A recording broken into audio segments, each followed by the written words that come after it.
Olá, seja bem-vindo ao Viva Rituale Podcast, o podcast do Rituale, o maior spa médico do Brasil. Aqui acreditamos que saúde não é só ausência de doença, mas sim uma presença de propósito, equilíbrio e autocuidado. E hoje o episódio vai ser sobre algo que todos nós fazemos todos os dias, só que nem sempre com consciência, que é o ato de comer. E a pergunta que vai guiar a nossa conversa vai muito mais do que rótulos, vai muito mais do que dieta, do que caloria, mas sim como a comida influencia as nossas emoções e como as nossas emoções influenciam aquilo que a gente come. Para a nossa conversa, quero convidar o Dr. Ricardo Vargas, nosso nutricionista, né?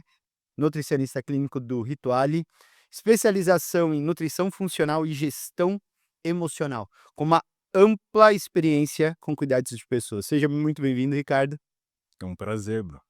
Para mim é um privilégio estar aqui, bater papo.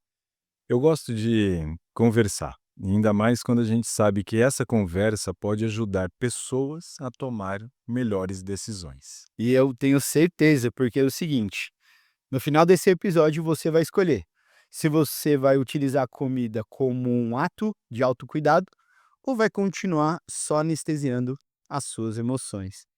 E eu já vou começar esse nosso bate-papo, Ricardo, com uma coisa que você já me contou, mas eu acho que todo mundo precisa saber.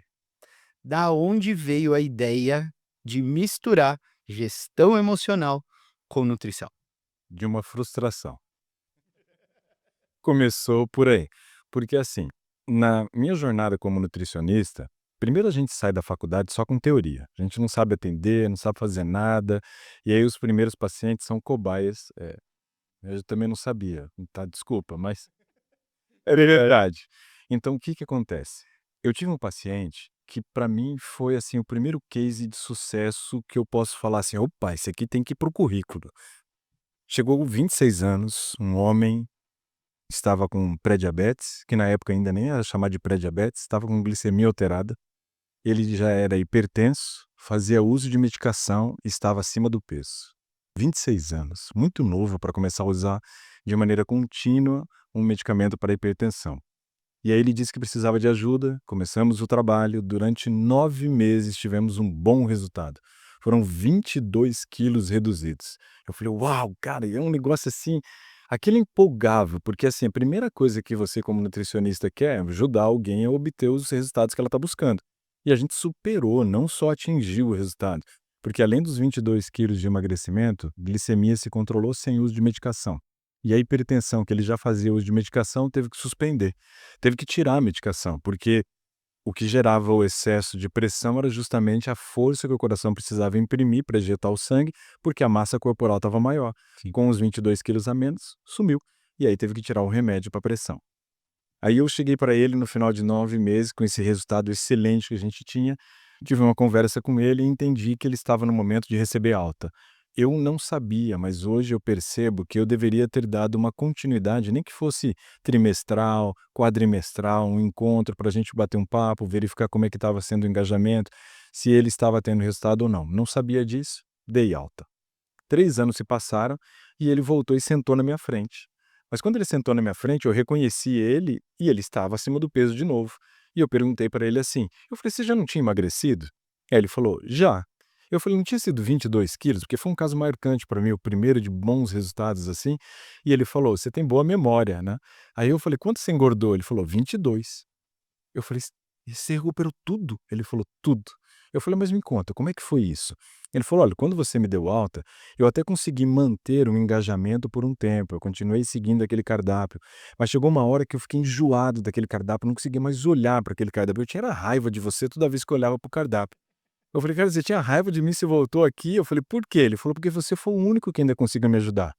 Aí eu falei: "Nossa, esse cara já me trouxe 2 problemas sérios aqui". O primeiro é que o cardápio tinha prazo de validade. Isso é sério. O segundo é que quando ele disse que eu fui o único que consegui ajudá-lo, ele me jogou uma responsabilidade gigantesca nas costas, né. E agora 3 anos depois eu não podia prescrever o mesmo cardápio, era um atestado de incompetência, eu falei: "O que que eu vou fazer agora?". E eu perguntei um pouco mais para entender o caso, e aí ele me veio com mais outras 2 notícias, que foi outro tapa de película que eu levei, né, porque ele falou o seguinte: "Olha, eu voltei aos meus antigos hábitos por causa de alguns problemas emocionais". E eu pensei: "Cara, não entendo nada de emoções, não entendo nada de hábitos e ainda o cardápio que eu prescrevo tem prazo de validade, ou seja, eu sou incompetente". Eu fiquei com isso na mente e cheguei em casa desesperado. Primeira crise existencial na profissão foi essa, né. Cheguei em casa e fui falar com a minha esposa, falei: "Nete, você não sabe o que me aconteceu hoje". E aí descrevi pra ela o caso, contei pra ela e falei: "O que que eu faço?". Ela falou: "Faz o que você sempre fez". Eu falei: "O quê?". "Senta a bunda na cadeira e vai estudar". Aí eu falei: "Poxa, realmente eu preciso estudar, eu não entendo nada disso, né". Aí foi quando eu fui fazer uma pós-graduação na área de gestão emocional, depois fui fazer o mestrado nessa área também, né. E aí fui estudar também a questão de hábitos, aí estudei de maneira autodidata muito sobre hábito, fui fazer também um curso na área de neurociência para entender melhor esse aspecto. E quando eu fui fazendo esse trabalho todo, eu fui me encantando pela questão da alimentação e das emoções, baseado numa informação que eu descobri. Quando eu fui, verifiquei que serotonina era o hormônio da felicidade, cortisol, o hormônio do estresse, e que eles precisavam estar em equilíbrio. Só que a maior parte da serotonina era produzida no intestino, não só a maior parte de maneira esmagadora. 90 a 95% do hormônio da felicidade é produzido no intestino. Aí eu comecei a brincar dizendo que ele era o segundo cérebro, tudo bem, alguém já classificou como o segundo cérebro, continua, mas a gente deveria chamá-lo também de a fábrica da felicidade. Por quê? 95% do hormônio da felicidade é produzido no intestino e mesmo que essa serotonina produzida ela não consiga ultrapassar a barreira hematoencefálica, através do nervo vago ela consegue fazer uma modulação do nosso humor. Então eu entendi que tinha uma relação direta entre nutrição e também a parte emocional. E aí depois de compreender isso, descobrir essa informação, cheguei em casa de novo para minha esposa um dia, estudando, né, já estava aí, e aí cheguei e falei: "Nete, eu descobri uma coisa". Ela falou: "O que que você descobriu?". Eu falei: "Eu descobri que eu não sou nutricionista". "Ué, como assim você não é nutricionista? O que que você então enlouqueceu?". Eu falei: "Eu sou um psicólogo intestinal". Ela falou: "Ah, enlouqueceu de vez mesmo". Porque se lá é produzido o hormônio da felicidade, a modulação do humor tem uma relação direta. Então, sabe uma coisa que me preocupa muito, Bruno? É que hoje eu vejo o tratamento da parte emocional muito com a psicoterapia, que eu acho excelente, mas muito na base da medicação, onde você atua no cérebro em 5% da serotonina, mas você deixa a fábrica da felicidade abandonada, falida, ela às vezes não funcionando e não trazendo os benefícios que ela teria. Então eu acho que a gente tem que ter uma visão mais holística quando a gente fala a respeito de gestão emocional. E eu pedi, né, não vou falar aqui para vocês o contrário, para o Ricardo contar essa história, porque é um pouco da minha história, né. Hoje eu tô mais equilibrado, mas eu já tive 164 quilos, emagreci, não de forma natural, né, eu precisei do uso da bariátrica, mas como com o tempo eu, né, estudando, um professor meu falou assim: "Você operou a barriga porque você não soube modular os seus hábitos, né, porque não tem como operar a cabeça". É, eu Eu falo vou que a cirurgia, se pudesse ser feita, tem que ser no cérebro, não no estômago, né. e aí eu voltei, né, engordei, fiquei com 132, não sei se é possível, mas se for possível, vou pedir aqui pra nossa voz da consciência, né, nossa produtora, colocar a minha foto do antes e o depois. Porque eu emagreci, eu cheguei a 93 quilos, mas devido a uma situação emocional, eu voltei a 132, então eu perdi coisa de mais de quase 70 quilos, voltei, né, ganhei 40. disso 41 de novo, e agora de uma forma, intencional e muito mais consciente, voltei a emagrecer. Hoje eu tô aí na média de uns 110, indo para o 109. E isso que você está falando eh, eu vivi, e eu entendi o porquê essa questão do cérebro ser do nosso intestino ser o segundo cérebro. Porque por muitas vezes quando eu estava nesse processo extremamente obeso, eh, eu me defendia numa crença que falava: "Ah, mas você é gordinho de saúde". Por quê? Porque eu não apresentava nenhuma comorbidade a não ser o IMC, né, não tinha diabetes, não tinha nada. Só que eu tinha um processo emocional muito debilitado. Né, e aí eu vi o quanto isso foi impactando. Foi só depois de eu começar a ter consciência disso que você apresentou com o teu paciente, e exatamente de uma pessoa que me perguntou: "Como que tá os seus exames?" Eu falei: "Ah, tudo normal". Ela falou: "Vamos ver?".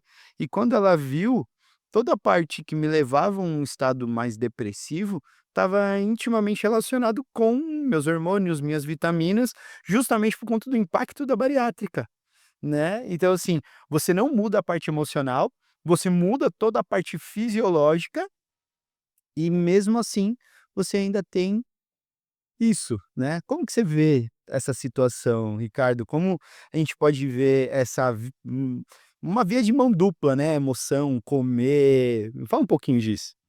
A gente tem que entender que toda vez que a gente fala de questão emocional, nós estamos falando de problemas aonde você desregula hormônios. Então você vai ter cortisol subindo e vai ter serotonina caindo. E aí vem um terceiro hormônio, que é a válvula de escape, que é a dopamina.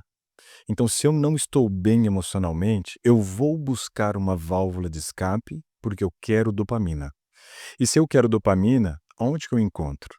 Eu tenho basicamente 5 coisas que as pessoas correm atrás para ter dopamina.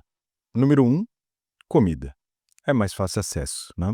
Então a gente fala que ali no final de tarde, entre 4 e 5 tem um pico de cortisol, e de todas as válvulas, a mais fácil de você usar é a comida, porque é só você puxar uma gavetinha ali, abrir uma gavetinha, tem um chocolatinho, tem um biscoitinho, tem alguma coisa ali, você já pega e já come naquele momento, aquilo gera uma explosão de dopamina, claro que respeitando alguns itens que a gente já vai dizer.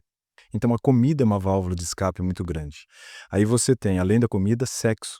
Mas não é o sexo marido e mulher ali, o casal, não.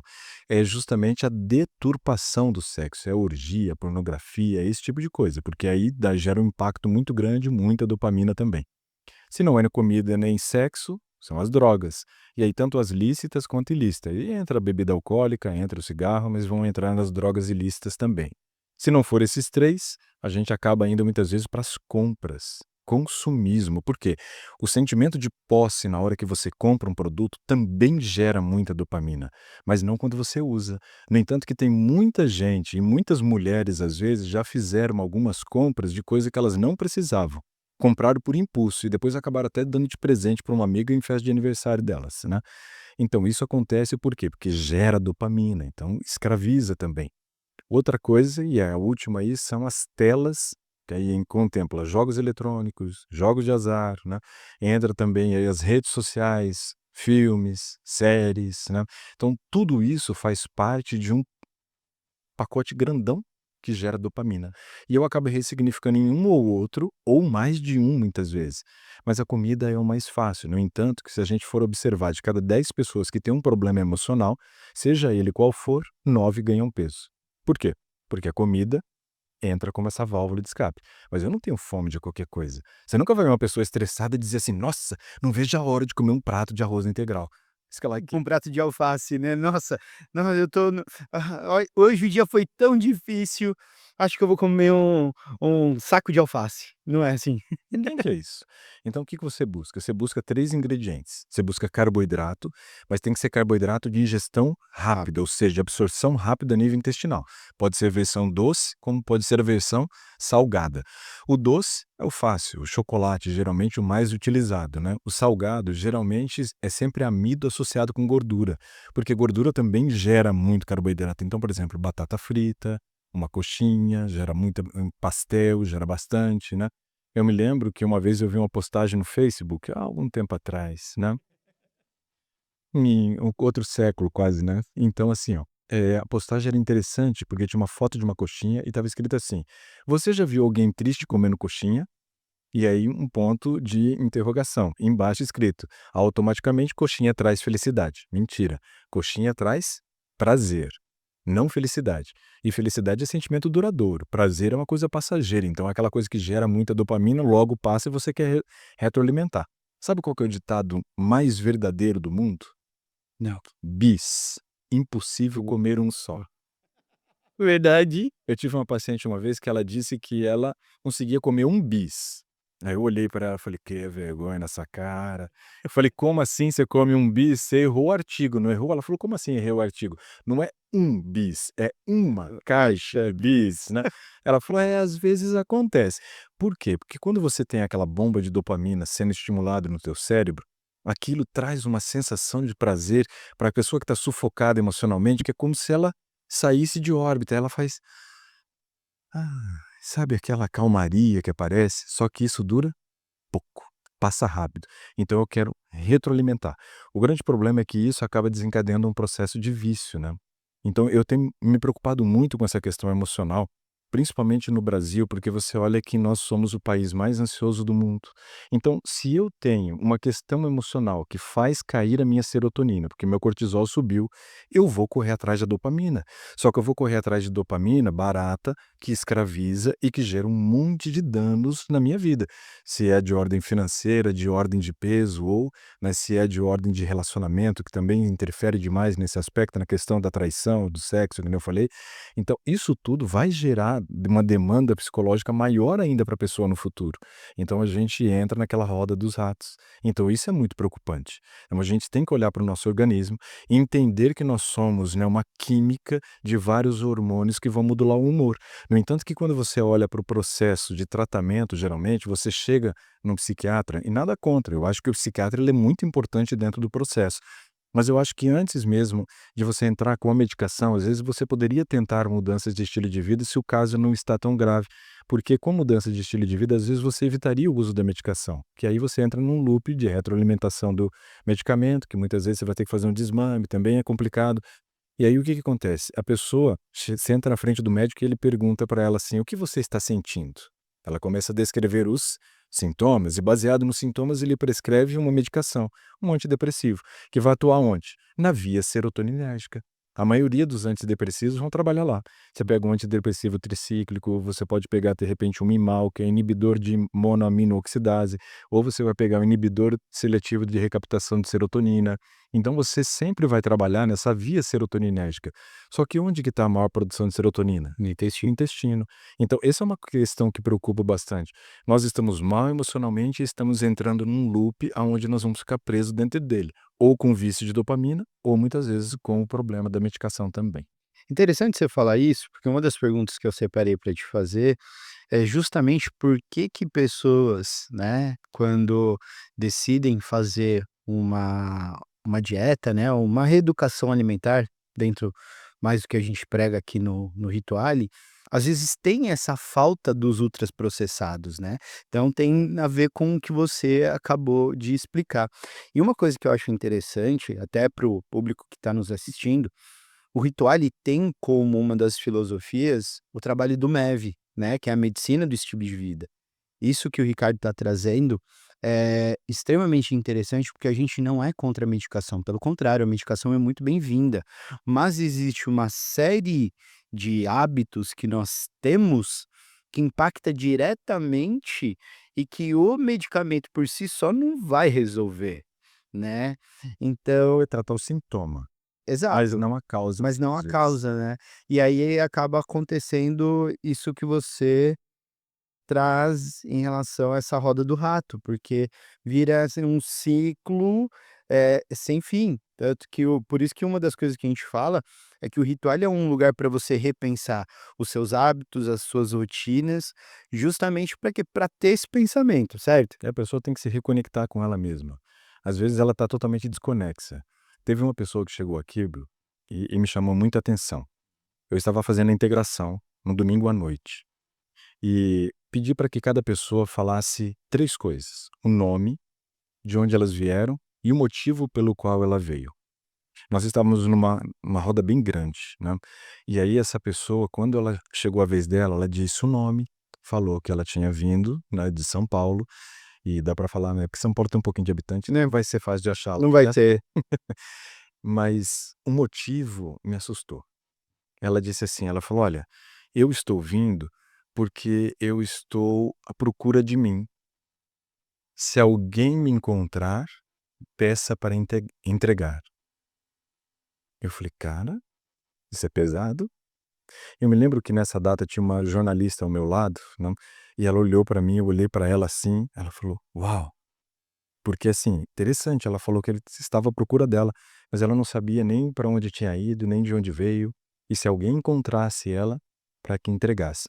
Eu anotei a frase dela, tá no meu iPad ali anotadinho, no bloco de anotações. 4 meses depois, mais ou menos, ela voltou. Quando ela voltou, estava na integração novamente, era eu fazendo, eu perguntei: "Já se encontrou?". Ela falou: "Já estou no caminho". Mas eu achei interessante porque a questão emocional dela era muito pesada, porque ela tinha passado por uma situação de família muito intensa, onde teve até risco de morte ali, né, porque foi justamente uma pessoa da família que apontou uma arma para ela, numa determinada situação. E ela disse que não sabe como é que a pessoa não atirou, mas aquilo mexeu muito com o psicológico dela e ela entrou num processo muito complicado. E aí ela começou a fazer o quê? Comer compulsivamente, né. Então isso fez com que ela aumentasse muito de peso, começou a aparecer outros problemas e veio ao Rituale. Então a gente encara essa demanda semanal aqui no Rituale, né. Nós temos uma estatística que foi feita no ano passado, aonde 67% dos nossos hóspedes traziam demandas psicológicas. Só que eu penso da seguinte forma: tudo que eu penso e sinto determina o que eu faço. Se eu não estou bem emocionalmente, obviamente que eu vou ressignificar esse estar mal emocionalmente em alguma coisa. E geralmente são coisas nocivas, né? Esse processo da dopamina, ele é muito perigoso. Gera escravidão. Foi feita uma pesquisa no Scribe Research Institute da Flórida, onde eles pegaram um grupo de camundongos e começaram a expor esses camundongos a uma dieta de cafeteria rica em gordura e açúcar. Então teve vários experimentos. Mas em um deles foi interessante porque eles ofereceram cheesecake, rico em açúcar e gordura. Os ratinhos então começaram a comer o cheesecake. Em um determinado momento eles fizeram o primeiro teste com esses ratos, onde eles colocaram a gaiola onde os ratos seriam colocados junto com ração e água, e uma outra gaiola onde estava o cheesecake. E ligaram as duas com um tubo, revestido por eletrodos que dava choque. O rato poderia muito bem ficar naquela gaiolinha que ele foi colocado, com ração e água, e viver a vida dele tranquila ali. Ou ele teria que levar choque para comer cheesecake e choque para voltar a beber água. O que você acha que os ratos preferiram, Bruno? Hum, tomar choque pra ir comer o cheesecake. Pois é. Só que pensa comigo. Quem tem mais instinto de preservação? O rato ou o ser humano? O rato. O rato. Porque o ser humano sabe o que faz mal e ainda assim ele usa. Ainda assim ele se expõe a determinadas práticas que trazem risco. O rato não. O rato é aquele animal que ele vai vir de maneira sorrateira no período da noite, quando não tem ninguém, no escuro, para poder atacar a sua despensa. Então, não é da natureza do rato se expor. Mas quando ele prefere o choque para comer o cheesecake e depois ter que tomar choque para voltar a beber água, aquilo vai contra a natureza dele e assustou os cientistas. Porque, uau, eles estão indo contra a sua própria natureza. Assustador.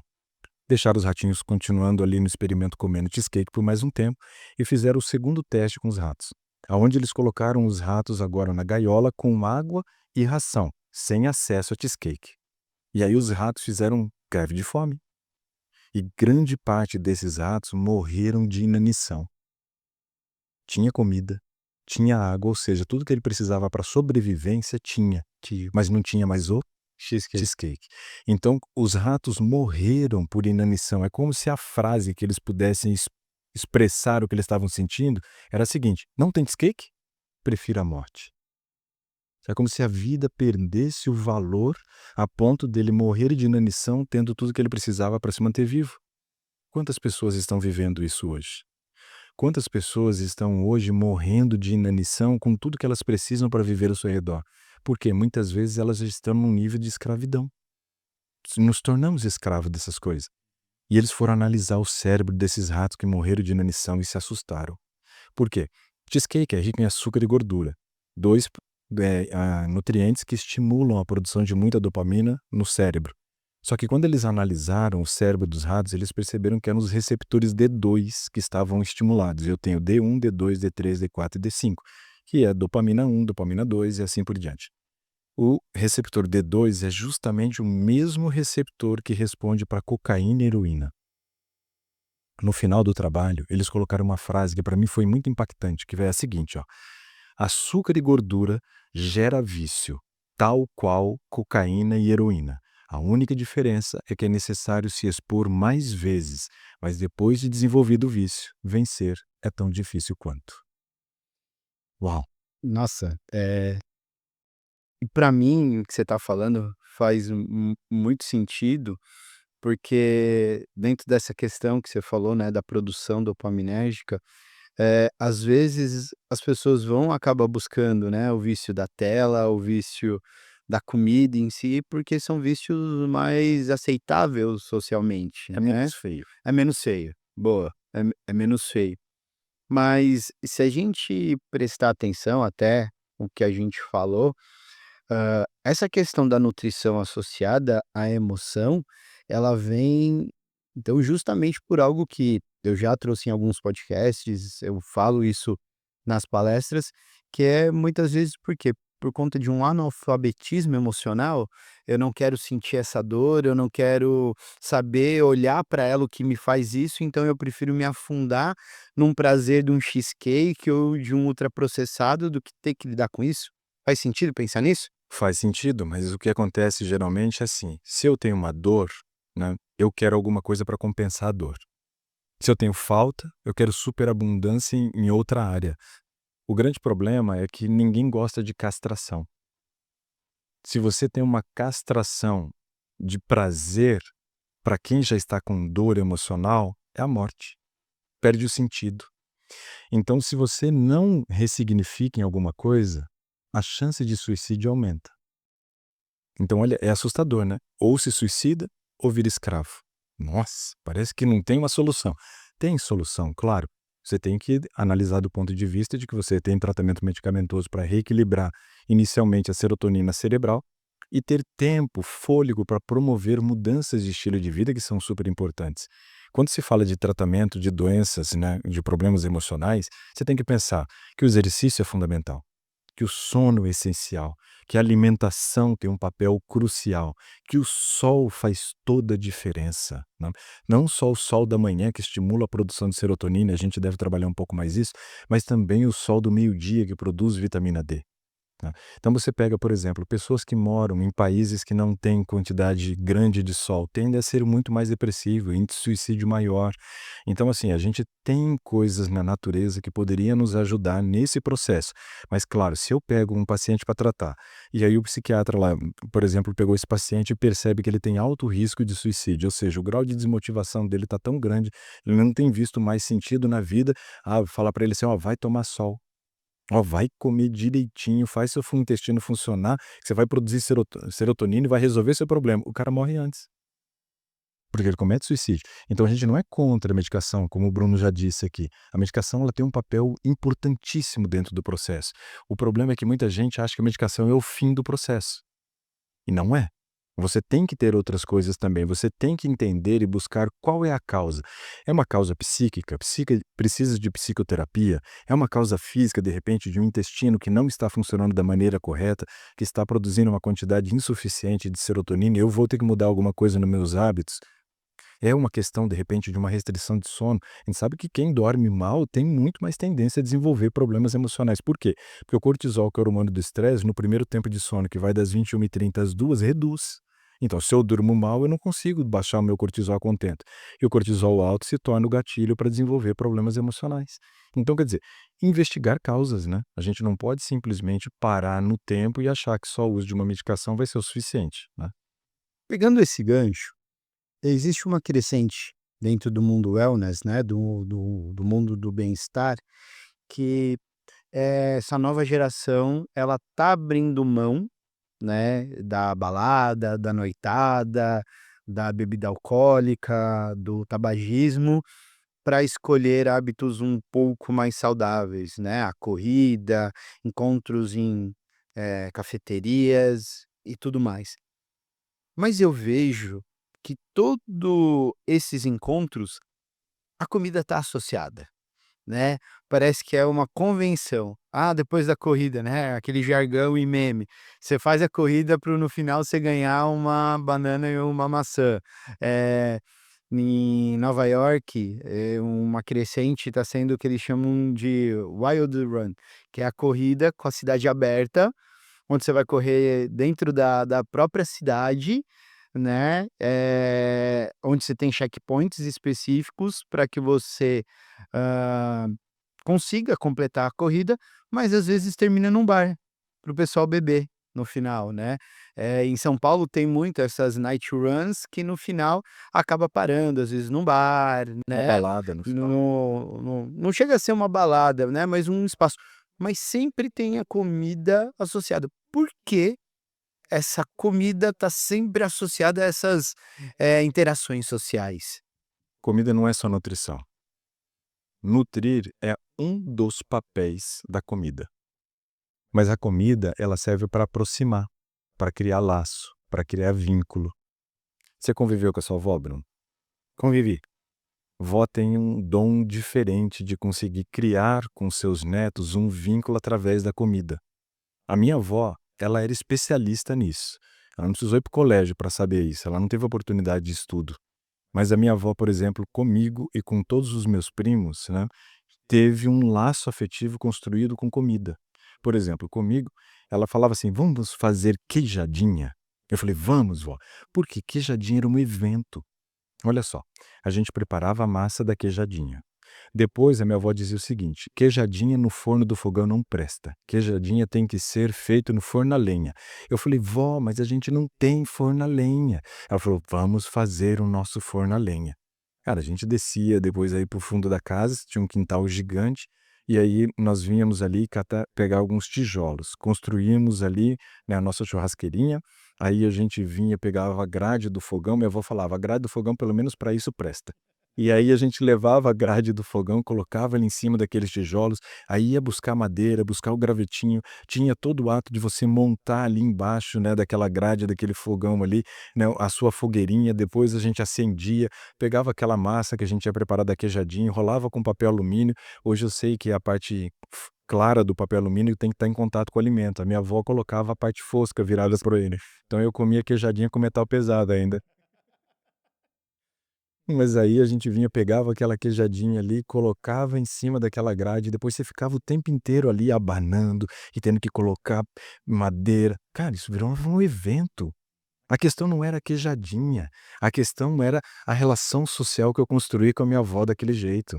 Então a comida, ela tem um papel muito grande de aproximar as pessoas. E a comida, ela funciona muito bem no momento que eu estou feliz e triste também. Porque quando eu estou feliz, eu penso: "O que que eu vou comer?" Quando eu estou triste, eu também penso: "O que eu vou comer?" Quando eu estou com pessoas, eu penso: "O que eu vou comer?" Quando eu estou sozinho, o que eu vou comer? Quando eu passo lá num concurso, no vestibular, eu penso: "O que que nós vamos comer para comemorar?" Se eu reprovo, o que que eu vou comer porque eu estou deprimido, porque eu não passei? Então a comida, ela está em todos os aspectos da nossa vida. Então, claro, eu tenho que ter esse olhar de que a comida não é só nutrição, mas eu também não posso esquecer que o principal papel dela é nutrir, Nutrir. né, porque se ela não tem nutrição, eu tenho que entender que se ela não está comunicando saúde para mim, ela está comunicando doença. Se não é vida, é morte. Então, assim, eu costumo dizer uma frase, e eu acho ela verdadeiríssima, não porque ela é minha, mas porque eu acho verdadeira, que é lá no supermercado que você decide vida ou morte de quem senta-se à mesa com você. Uau, que pesado. Mas é verdade. Então, quando eu vou comprar a comida, quando eu vou decidir o que eu vou comer, eu tenho que estar num estado de consciência. E não é isso que a gente vê. Eu vejo um grupo no mundo que come por nutrição: fisiculturista. Esses caras sabem exatamente o que estão comendo. Eles sabem quanto tem de carboidrato, de proteína, de gordura. Eles sabem qual é o papel do carboidrato, da proteína, e da gordura no objetivo que ele tem do ganho de massa muscular. A gente não come por nutrição, não, Bruno. As pessoas sentam na mesa e buscam aquilo que ela tem predileção. Você entra, por exemplo, numa churrascaria onde tem um buffet e depois você vai ter o rodízio de carne. Aí a pessoa entra no buffet. Ela dá uma volta no buffet sem o prato? Não, ela entra na fila. Eu não, eu pego e dou uma volta assim. Todo mundo olha pra mim e fala assim: "Nossa, que cara estranho, tá andando em volta do buffet." E eu fico pensando: "Nossa, que povo maluco, pegou o prato, entrou direto sem dar uma volta." Porque a minha visão é diferente. Eu vou comer por nutrição ali.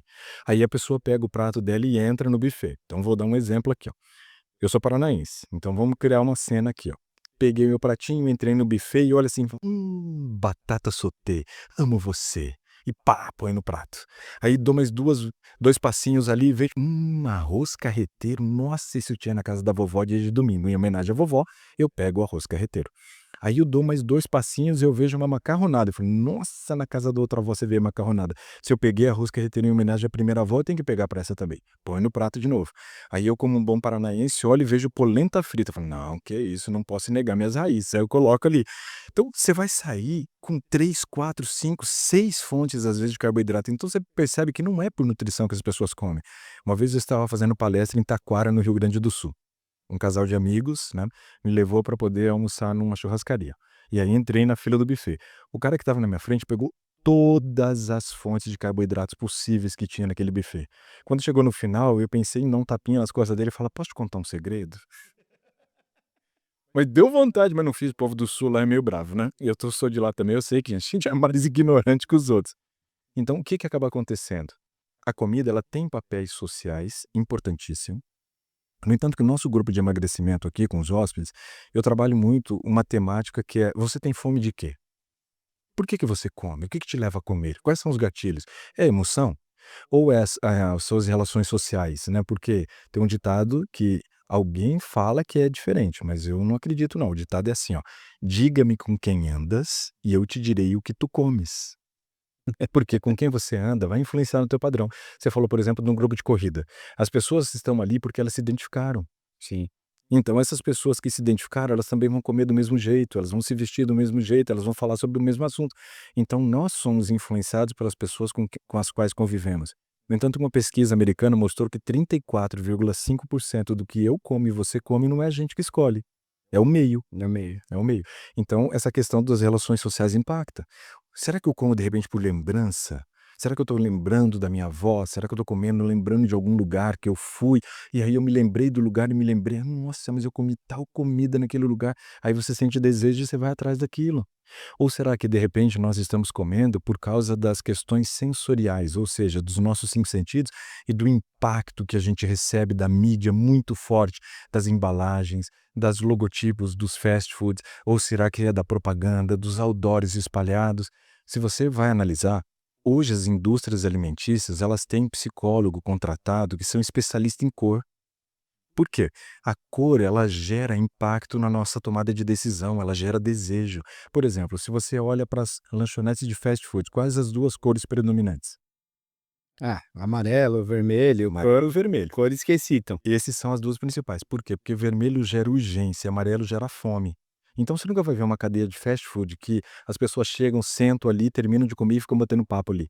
Não, a pessoa come e vaza. Mas é interessante você falar isso, que como fisioterapeuta, tem um estudo que principalmente essas churrascarias, né, que rodízio, a ergonomia das cadeiras são próprias para quê? Para as pessoas não ficarem muito tempo. Sim, essas lanchonetes de fast food, É, fica ferro mesa dura. menor do que a cadeira para você ficar desconfortável, justamente para você não ter esse espaço. Então a gente é tudo moldado pelo ambiente, né, nossas escolhas, a forma como a gente come. Você olha para essas cadeiras, por exemplo, de lanchonete de fast food, elas são fixas, ou seja, você não pode se acomodar do jeito que você quer.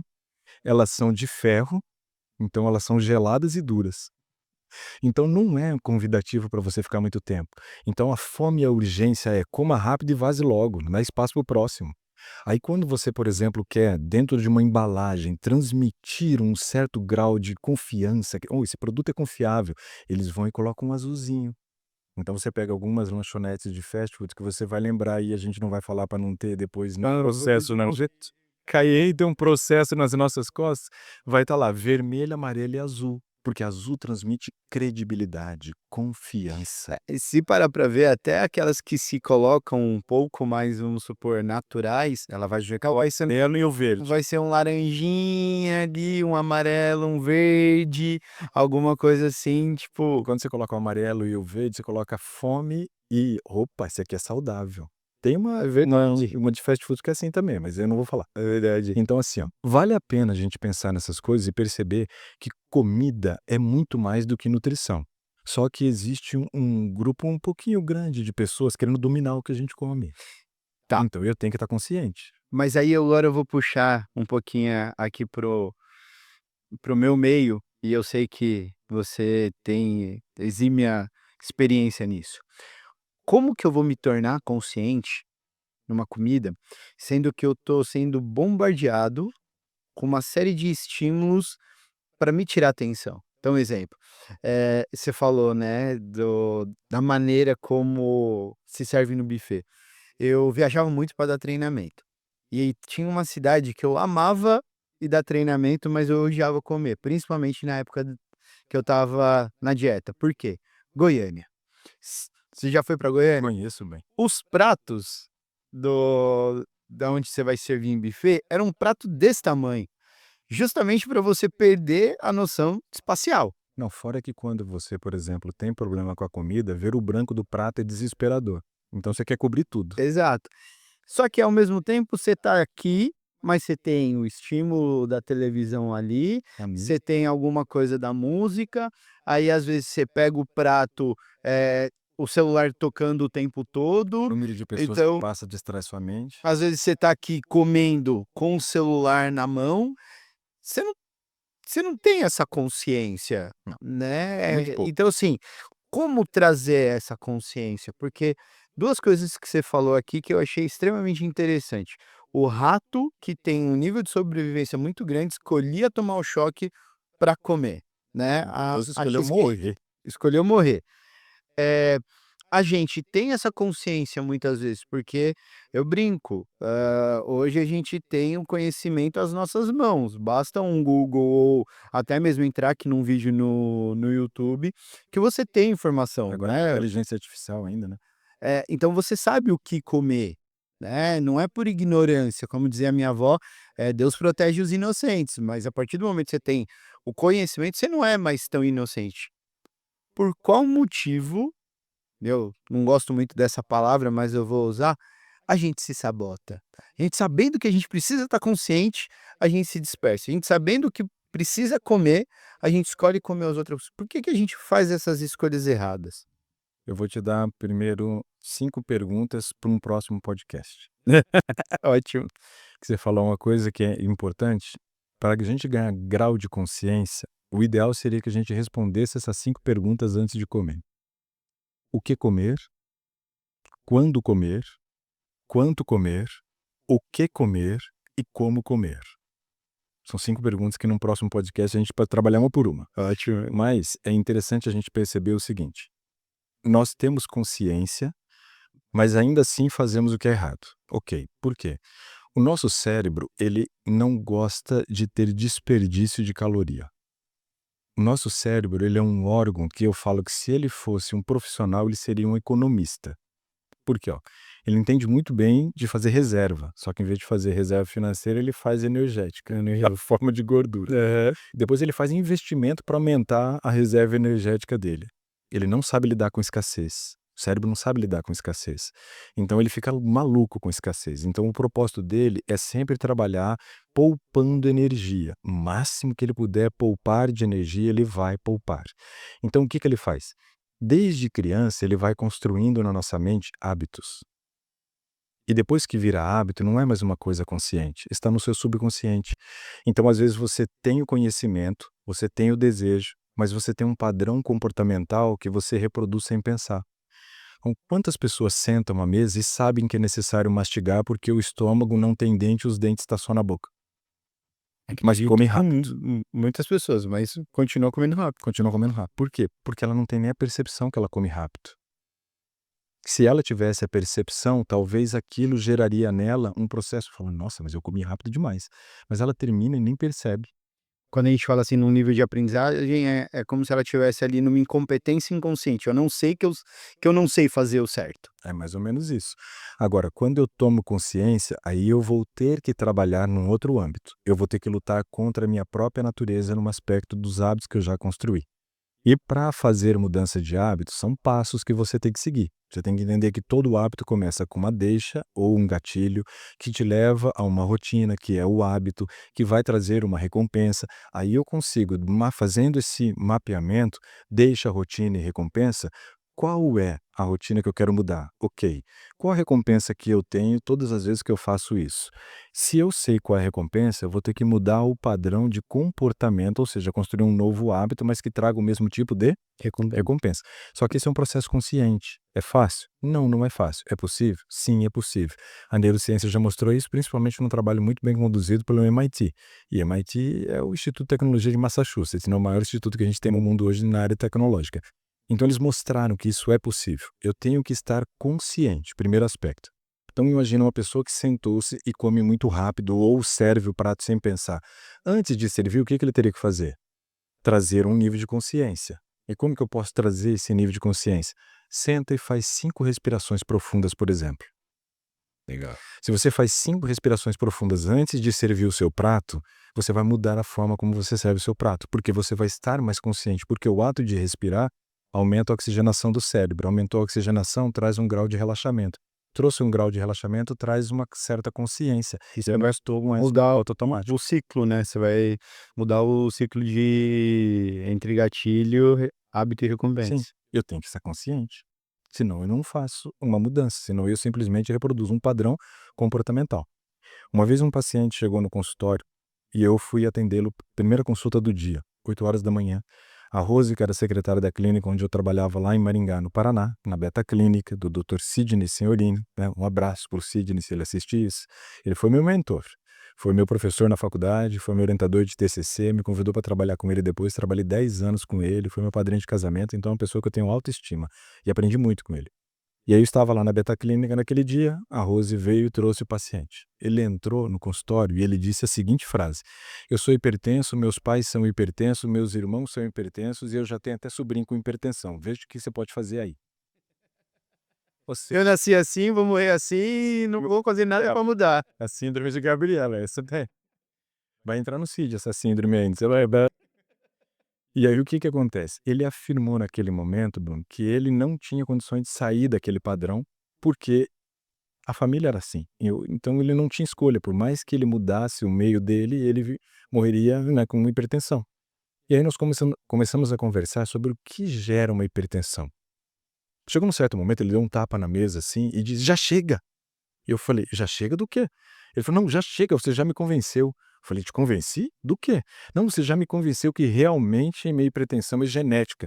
Herdei todos os maus hábitos da minha família." Então ele percebeu que o que ele fez foi reproduzir padrões de comportamento durante uma vida inteira, que fez um convite para a doença. Eu costumo dizer que às vezes a doença está passando ali fora e nem está dando bola para você. Mas você fala: "Ô, ô, vem em mim que eu tô facinho." Você convida a doença quase, você cria um ambiente perfeito para ela se instalar. Então essa é a questão de como que a gente vai reproduzindo padrões de forma inconsciente. Então eu preciso começar a desenvolver um processo de consciência. Eu preciso refletir. Existe um livro que chama Como Fazer Amigos e Influenciar Pessoas. O nome do autor, eu não sei se alguém sabe como é que pronuncia, mas cada um pronuncia de um jeito. Dale Carnegie. Dale Carnegie, Dale Carnegie, Dale não sei das quantas, tem um monte de pronúncia, mas tudo bem. O importante é uma frase que ele fala nesse livro. Ele fala o seguinte, que o sucesso profissional dele se deu muito por um hábito que ele tinha, que era todos os sábados à noite, entrar no quarto, fechar a porta do quarto e refletir sobre quais foram os erros e acertos que ele cometeu naquela semana de trabalho, para que aquilo que fosse erro ele pudesse corrigir rotas e os acertos ele reforçar. E ele diz que aí está a chave do sucesso profissional dele. E ele teve muito sucesso profissional. Quando eu li aquilo, eu fiquei pensando, eu falei, cara, a gente nunca entra no quarto, fecha a porta e vai refletir em quais foram os erros e acertos que eu cometi com relação ao meu autocuidado durante a semana. O que que eu fiz que beneficiou o meu corpo e o que eu fiz que me prejudicou? Eu costumo dizer que nós estamos vivendo na era do suicídio a conta-gotas. A gente vai se matando todo dia um pouquinho, porque a gente justamente não faz isso, parar e refletir. Se eu paro e reflito, eu vou perceber, eu falo, uau, essa semana eu quase não bebi água. Ou essa semana eu dormi todas as noites muito tarde. Acordei cansado todos os dias, tive uma falta de foco, dificuldade de concentração, minha memória foi terrível essa semana. Quase não produzi. Quem faz isso? Olha que só que interessante, né, a gente estava falando de neurociência. Você trouxe um ponto que muitas vezes eu uso com alguns pacientes meus. principalmente quando a gente fala em questão de ansiedade. Quando a gente fala do cortisol, o cortisol ele vinha muito para a gente se manter num estado de alerta. Sim, e ele é necessário. Mas se a gente for ver biologicamente, nossos tataravós, eles precisavam disso por quê? Porque muitas vezes estavam ali no meio da roça, com diversos animais em volta, né, É o não tinha fogo ou luta. né, não tinha, essa convivência com a modernidade e conforto que nós temos hoje. A sociedade foi evoluindo, só que o nosso sistema não mudou. Então, hoje um mínimo estímulo já gera. E uma ferramenta que eu costumo fazer com alguns clientes é o diário do pessimismo, que é falar: "Se eu não fizer o que precisa ser feito, qual o impacto que vai ter?". Por quê? Porque você cria, essa descarga de cortisol logo pela manhã para quê? Para te manter em alerta. Sim. Então você está me trazendo que quando a gente fala também da parte nutricional ou de autocuidado, porque às vezes a gente tem e eu como, né, eu falo, né, uma especialização em psicologia positiva, um agente da felicidade, às vezes a gente confunde um pouco isso, a questão do otimismo com aquela ditadura da felicidade. "Ah, a gente tem que ser otimista, a gente tem que ser muito positivo". Não, calma aí, tem alguns momentos que a gente precisa olhar para o outro lado, né. Claro. Eh, Moeda tem 2 lados, né. então você está me trazendo que é fundamental a gente olhar para os erros que a gente está cometendo para trazer consciência e não só olhar naquilo que a gente pode fazer. É. Quando eu entendo, eu ajo. Se eu não entendo, eu não ajo. Quando que eu entendi isso? Quando eu me tornei pai. Porque aí, não só na primeira quanto na segunda filha também, você diz pra ela: "Não faça isso", e ela continua fazendo. Aí você senta, olho no olho e fala: "Filha, não faça isso, porque se você fizer, vai acontecer isso, isso, isso, isso, isso". Você tornou ela uma pessoa consciente. Consciente. E quando ela se torna consciente, a chance dela obedecer é muito maior, a chance dela não fazer é muito maior. Uma vez a Manuela, que é a minha mais velha, estávamos no supermercado. E aí ela já estava na fase do colégio, então já via os amiguinhos comendo algumas coisas que a gente não mandava para ela. E aí chegamos ao supermercado e ela falou assim: "Ai pai, eu quero isso e tal, não sei o quê, porque uma amiga minha estava comendo, não sei o quê". E eu falei: "Filha, papai não vai levar". "Não, mas eu quero, eu quero, eu quero, eu quero". Aí tem pais que evitam de levar o filho ao supermercado porque acham que vai dar vexame, que vai passar vergonha. Se você não leva o seu filho para o supermercado, você perde a única chance que você tem de fazer educação nutricional com ele. E se você não faz, quem vai fazer? Os amiguinhos, o colégio, né, em si, a televisão, as propagandas, os outdoors e assim por diante. Ou seja, o pai perde a chance de ensinar o filho no supermercado.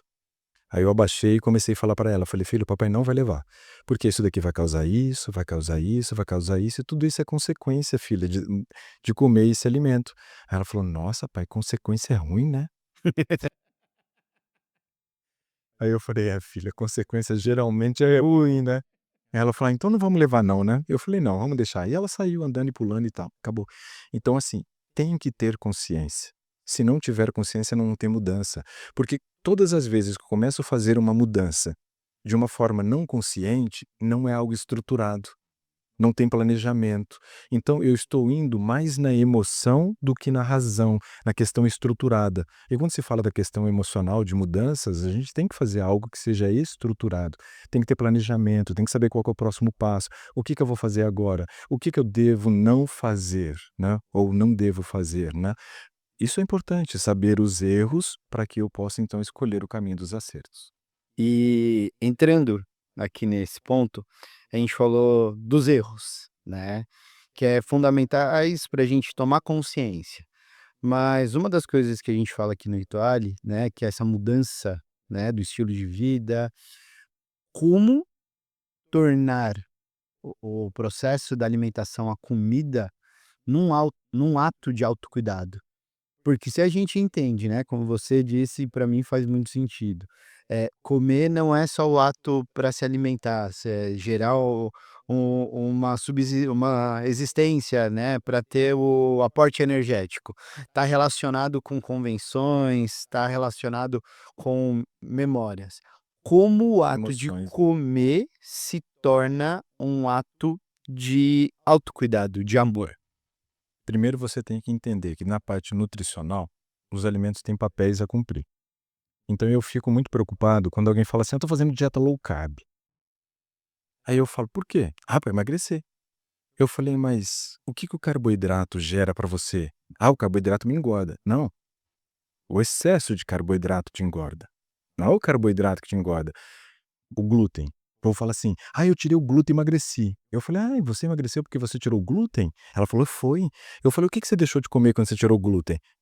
Aí ela começa a pensar: "Ah, eu parei de comer pizza, eu parei de comer hambúrguer, não como mais massa à noite, não como isso". Então foi o glúten? Não, não é o glúten. É aquilo que tinha glúten, mas que ela comia em excesso e às vezes no horário errado. Então a gente tem que entender um mínimo do que os alimentos têm para nos oferecer e entender um mínimo também de como o nosso corpo funciona para poder entender como usar o alimento como sendo algo importante para a minha nutrição. Então, o que que eu tento trabalhar aqui com os hóspedes quando a gente tem um grupo de emagrecimento? A gente tem esse primeiro encontro que a gente fala da parte do "você tem fome de quê? Por que que você come?", né. Depois a gente começa a entrar, entender um pouquinho como que funciona o ciclo circadiano. Por quê? Se eu entendo como o meu metabolismo funciona, eu entendo por que que eu tenho aquela fome das 4 às 5 da tarde. Eu entendo por que que quando eu chego à noite eu tenho uma fome desvairada muitas vezes, que aquilo ali na verdade é o sistema recompensa, o seu dia foi extremamente puxado, seu cérebro está dizendo: "Come meu filho, você merece". E não, você não precisa daquilo nesse momento, só que eu nunca vou conseguir resistir se eu não começar o dia correto. Você lembra de uma marca de TV que chamava-se CCE? Lá no Paraná a gente brincava dizendo que começou comprando ela errada. Se você comprasse em São Paulo, se você comprasse de novo, continua comprando errado, né. Então a gente precisa resolver o erro do CCE da alimentação.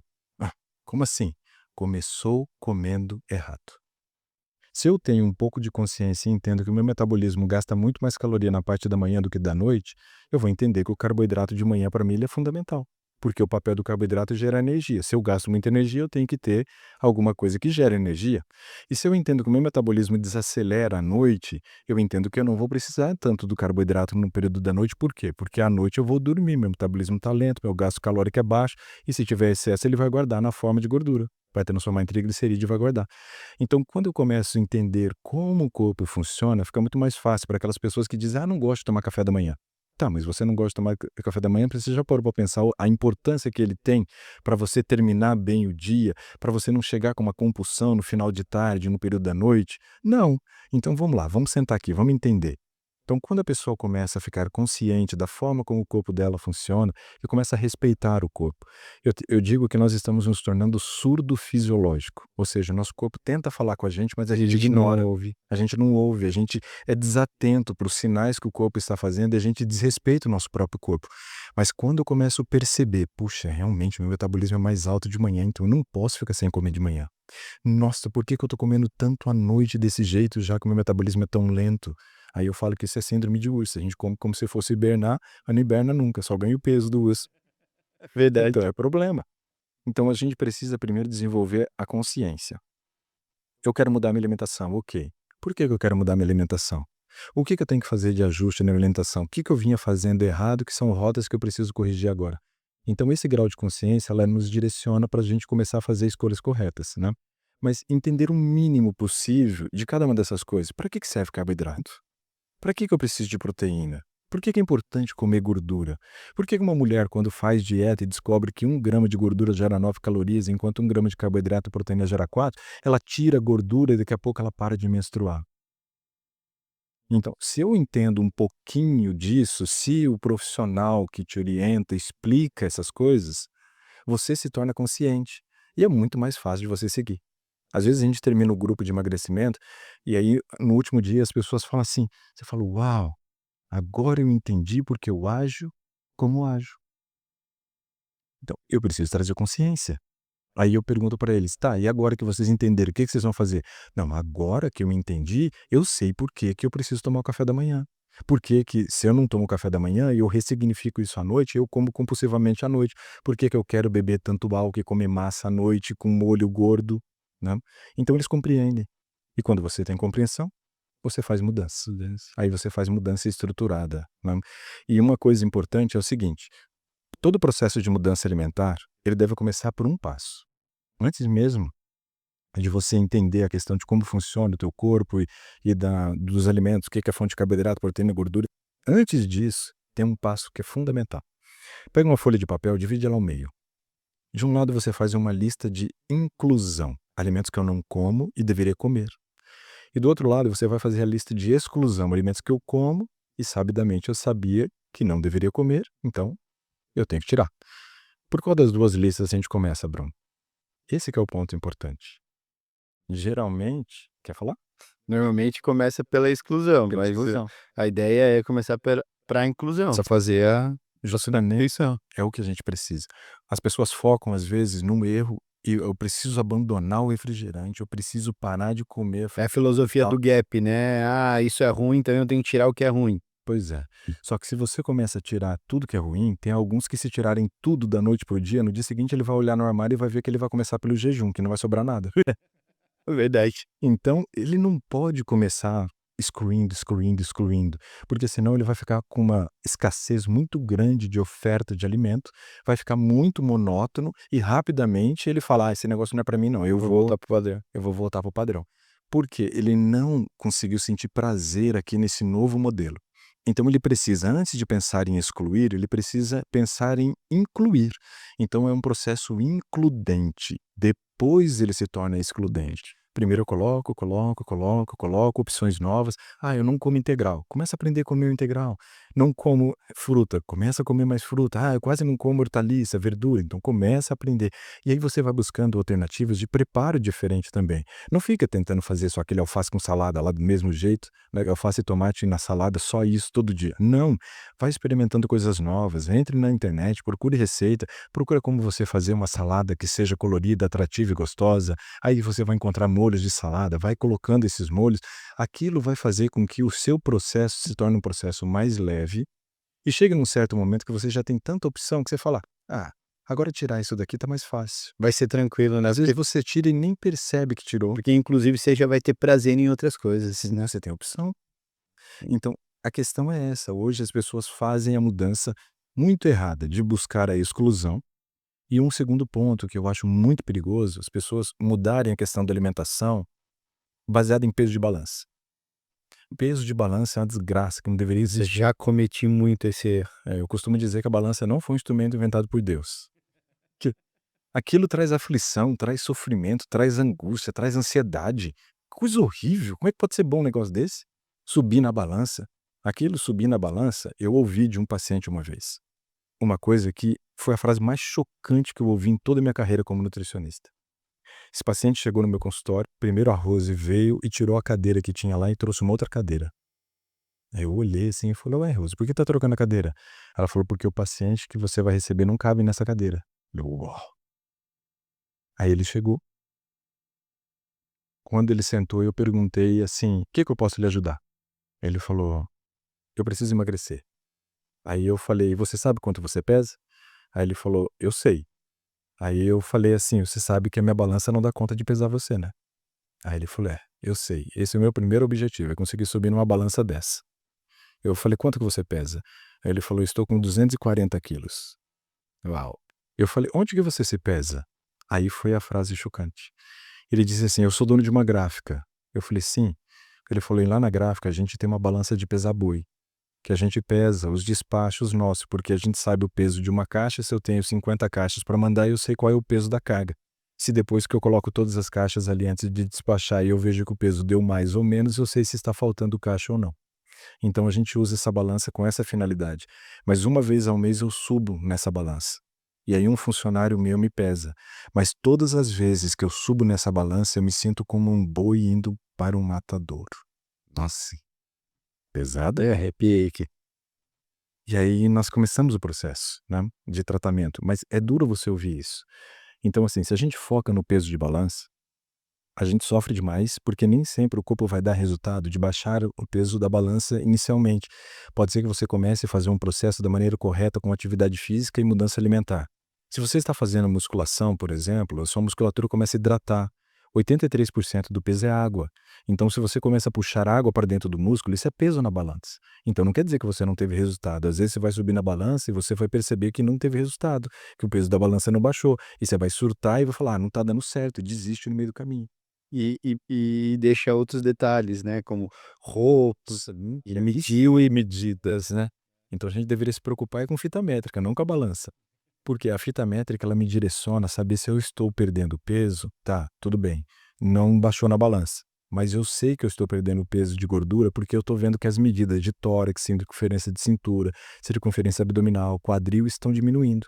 Então essas são regiões de muito acúmulo de gordura e é justamente onde acumula também a gordura perigosa, que é a gordura visceral, que gera um impacto de inflamação muito grande, aí abre porta para você desenvolver, né, esteatose hepática, para desenvolver diabetes, para desenvolver cardiopatia, outras doenças do coração também, aí aumenta risco de doença autoimune, aumenta risco de câncer, ou seja, o pacote é horrível, não tem nada que presta aí na gordura visceral.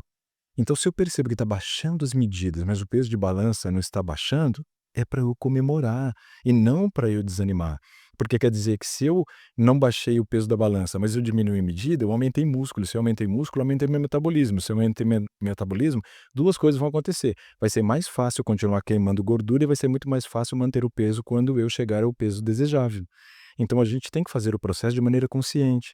E o que eu vejo hoje é que as pessoas são totalmente inconscientes. Elas vão para a exclusão e sobem na balança. São as duas coisas que mais vai gerar um problema de de retorno ao ansiedade, de padrão. medo. Nossa.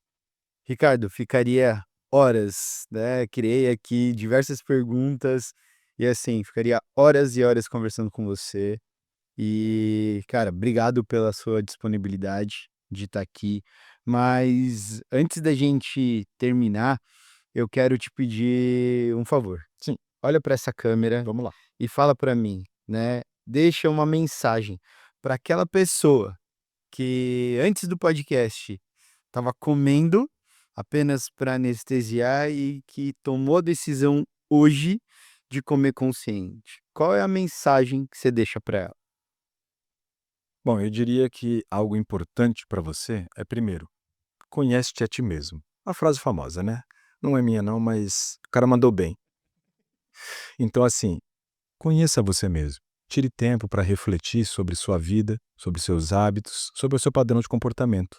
Eu tenho um amigo que ele é mineiro, e ele só conta piada de mineiro.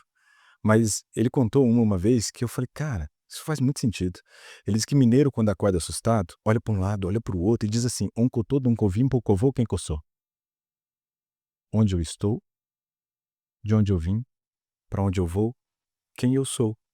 Desenvolva, né, tempo, de dedicação para responder essas perguntas. Se você conseguir observar a tua origem, você vai saber por que que muito do comportamento, às vezes errado, que você tem hoje, foi algo herdado lá na tua infância de padrão comportamental que você aprendeu.